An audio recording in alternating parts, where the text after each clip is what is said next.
Got two important home games coming up here. A chance for us to try to do something here moving forward. I thought in the Florida game we said that we wanted to limit their possessions, and I thought we did a decent job as far as like taking care of the basketball by only turning it over 10 times. But I thought, we took some ill-advised quick shots, and to me, I told our team that's a turnover as well. But the other way of limiting their possessions is like we didn't grind it deep into the shot clock for us offensively. And then the other thing is just the defensive rebounding.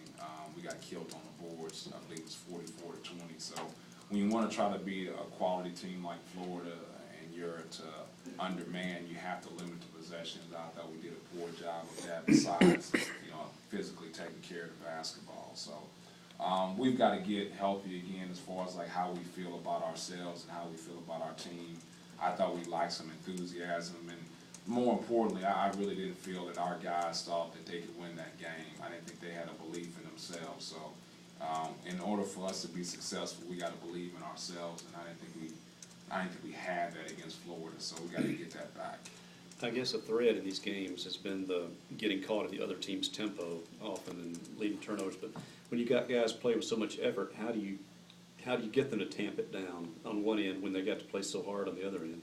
Yeah, it's a catch-22, and it's a great question because, I feel like because we're offensively challenged when we push the basketball, it gives some guys some opportunities to get some easy baskets in transition because, guys like Craig Sword excel pushing the basketball.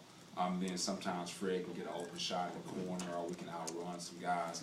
But it's the decision making while we're running. Like our guys just don't have a feel right now of like when it's just simply not there.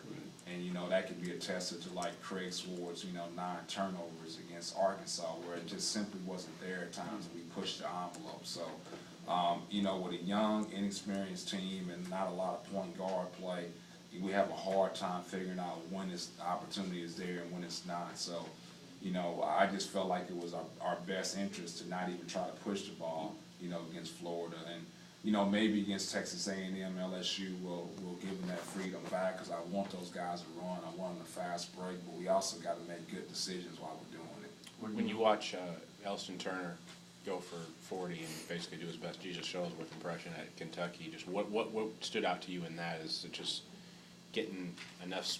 Is it the space that he's able to get between the defender that really allows him to? Because it didn't look like they were guarding him all that poorly. Yeah, I just think it's the different ways that he scored. Like a lot of times when a guy scores a lot of points, he does it in one way, and I thought he scored at all levels of the basketball. He hit deep threes, he hit mid-range shots, he got post-up opportunities, he got to the rim. So when you're playing a guy like that who can score at all different levels, that's what poses the problem to me. The other thing is like he's a crafty scorer. He's not like this big-time explosive athlete, but he just finds a way to like maneuver himself and get himself in scoring opportunities. So, he's got a big body too, so you really can't bother him physically with play too. So he obviously he's a good player when he scores 40 points at Rupp Arena. So we got to figure out a way to limit his touches. We got to treat him kind of the way we treated Pope and the way we treated McCray, as far as like trying to be Pope conscious, McCray conscious. Now we got to be Turner conscious.